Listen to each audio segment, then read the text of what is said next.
Rolling with the triple C, I'ma make him bend the knee. Rolling with the triple C, don't really count the heat. So Sean Strickland just became the middleweight champion of the world. Guys, who saw this thing coming? Guys, I was wrong. But you know what? So were all you damn fans that also, you got to take accountability too. You know, Sean Strickland, there's one thing watching that fight that I learned in that fight. You know what it was? Is Israel Adesanya does not deal with pressure very, very well. What happened? Sean Strickland pressed him. Sean Strickland took away his leg kick. Sean Strickland did not react to his fakes. And the simple fact that he didn't react to his fakes, he didn't allow Israel Adesanya to get to his rhythm. Israel doesn't know how to necessarily move back like laterally. Like everything was pretty much like straightforward. And it's not like Sean Strickland did anything crazy out of the norm.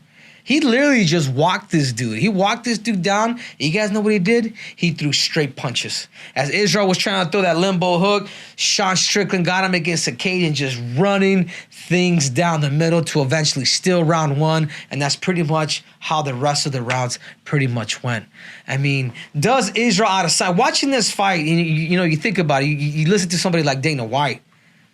Did I believe that Israel deserved a rematch against Alex Pereira even though he was knocked out? I could tell you, yeah. I really could.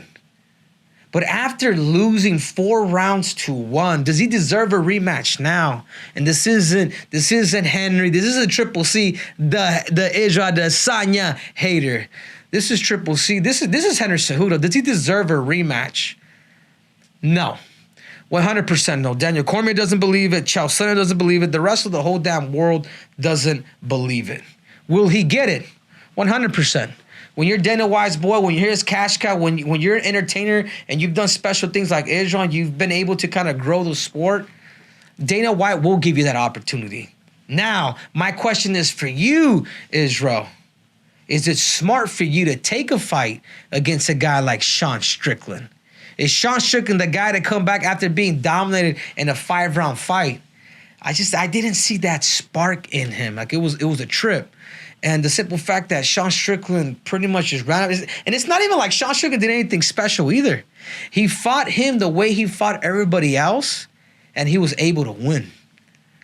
What adjustments will a guy like Israel Adesanya make? This is why I was telling you guys, and this is why I think of guys like, you know, Demetrius Johnson, George St. Pierre, John Jones, guys that when you consider these guys the greats, they could mix it all. If they're losing the striking department, they're going to take you down. If you're trying to take them down, they're gonna strike, they're gonna hurt you. If something's going on, they're gonna find a way, they're gonna find different loopholes to beat you. Israel Adesanya doesn't have that. The 2 of the losses that he's had in the UFC has been to 2 guys who have been able to outstrike him, and he hasn't had answers for that. Guys, I'm not here to hate. I'm here to tell the truth.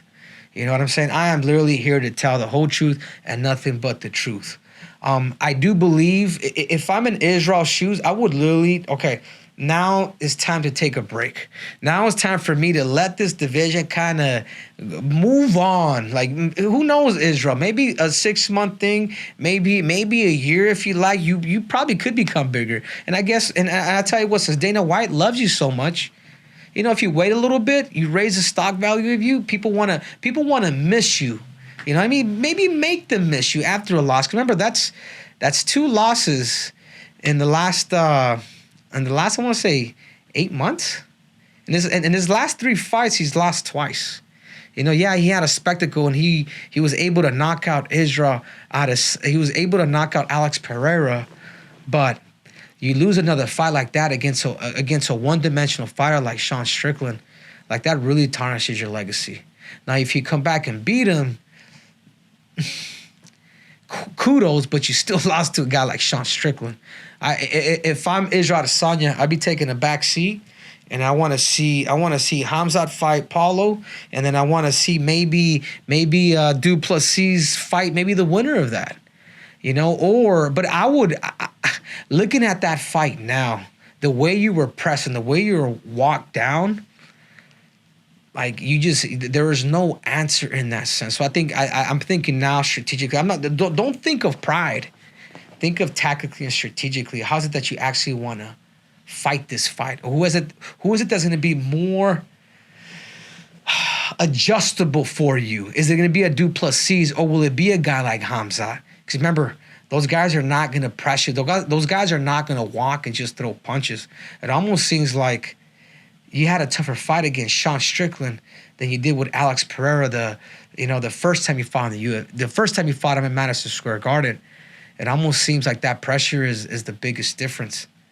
How much more tools could Israel Adesanya have in order for him to still reign and be that middleweight champion and maybe start stepping on the toes of a guy like Anderson Silva? I mean, there's so many questions to be asked, but my biggest question for Israel Adesanya is, will you tactically make a great decision maybe to wait, or technically and tactically through the physical, through the side of the sport, get better in these certain areas? What you got for me, Matthew? So you mentioned that Israel's lost 2 out of his last 3. He's also 34 years old. He's had about 85, 90 kickboxing fights before his MMA career. Is it possible you think he's starting to fall off a cliff a little bit, skill-wise? I think because he's been able to beat a lot of his competitors the same way, through fakes, through kicking. And it's kudos, guys. Guys, I am not complaining about that. Even though I may sound like a complainer, I am not complaining the fact that Israel Adesanya is a great striker. My biggest thing is how is it that he can mix it. So for somebody to say that he's kind of fallen off a cliff, that might be an overstretch. But it's probably cool if Israel is probably motivated by that. And I think that's something that he's proven against his last fight against Pereira, to be able to get that knockout. Yeah, was it a risky knockout? Was he on his way to get finished? 100%. But I don't think so. This is where I think that he should probably, leave City Kickboxing and start to explore other coaches. I'm not saying leave the team completely, but go out and travel the world, man. Go out and learn new methods. Go out and learn a few more skills, because even coaches plateau. And I'm not here to blame his coach either. What I'm here to say is start to add. Keep your coach, keep your team, keep all of these guys, but start to add to your arsenal, because now if I'm a middleweight watching that, I'm like, okay, if I press Israel, take away his leg kick, I'm in a much better position. My probability gets even higher. Along if I add takedowns, it can make that fight a lot easier. So you are a proponent. You don't think they should have a rematch, but say they do rematch each other. Who do you have winning that second fight? If they rematch each other once again, watching what was done on this fight, I do believe Sean Strickland's going to come out a lot more aggressive. I do believe Sean's going to come out a whole lot more aggressive, and I think it's really going to complicate it for a guy like Israel Adesanya. If I'm in his position, like I said, I would see how Hamza does against Paulo, and then I would maybe match one of those guys up with Sean Strickland. I think that's perfect. And I would just wait. I would take my chances with the guy that didn't beat me 4 rounds to 1. Even though I can tell you right now, I don't feel like a lot of those judges count the leg kicks. I had a 2-2 going into the 5th, and eventually Sean Strickland ended up winning that fight. So if these guys do fight again, Israel's going to need time. If Israel Adesanya doesn't have time, he's going to lose to Sean Strickland again in the same fashion.